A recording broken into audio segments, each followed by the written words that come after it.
आई आई आई मला जगायचंय ग, मला हे सुंदर जग बघायचंय. आई मला मारू नको.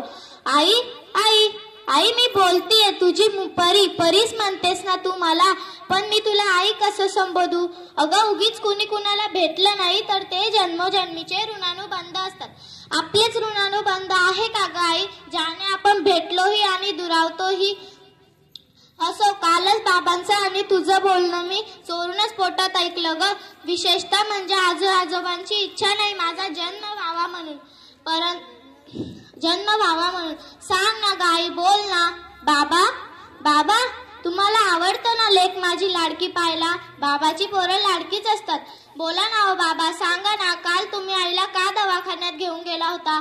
तिथे किती मोठमोठ्या मशीन्स होत्या आणि त्या मशीन्स मध्ये किती छान दिसत होती. सांगा ना हो बाबा, बोला ना. बोला ना. आजी आजी आजी का दिलंस ग ते औषध? किती कडू होतं, त्याने मला खूप त्रास होत होता. मला गुदमरून आल्यासारखं होत होतं. आजी असं देत जाऊ नकोस ग. आजी तू पण एक मुलगी म्हणूनच जन्माला आली आहेस ना, मग माझं स्वागत तू नाही करणार तर कोण करणार? सांग ना ग आजी, बोल ना. आई आई आई मला समजते तू का घेतलंस ग ते औषध? किती कडू होतं, त्याने मला गुदमारून आल्यासारखं होत होतं. आई असं घेत जाऊ नकोस ग.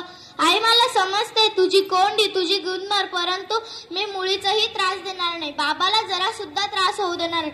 मला नवीन कपडेही नको, मी ताईची जुने कपडे वापरील. मला नवीन दप्तरही नको, मी तिचं जुनं दप्तर वापरील. मला नवीन खेळणीही नको, मी तिची जुनी खेळणी वापरेल. मी कुणाची आई, कुणाची बहीण तर कुणाची पत्नी असेल. मग तुला मला गर्भात मारण्याची का ग घाई? सांग ना गाई, बोल ना. बोल ना. नुसतेच श्रीभ्रूण हत्येने थांबून काय होणार? मुलींच्या संरक्षणाची जबाबदारी कोण घेणार? अशा वेळी मला गजर व्हावे वाटते. आपण लढलो यातच आपण समाधानी आहोत का? नाही ना. मग आता रडायचं नाही तर लढायचं. अरे तोडून टाकूया जुलमी अन्यायी अत्याचारी मनगटे, म्हणजेच त्यांच्यावरील अलंकाराचा साज, म्हणजेच बंधनाचा साज. आता रडायचं नाही तर लढायचं. आताच्या जमान्यात दुर्योधनाच्या अवलादीची कमी नाही. वाचवायला येईल श्रीकृष्ण कुणी याची सुद्धा हमी नाही.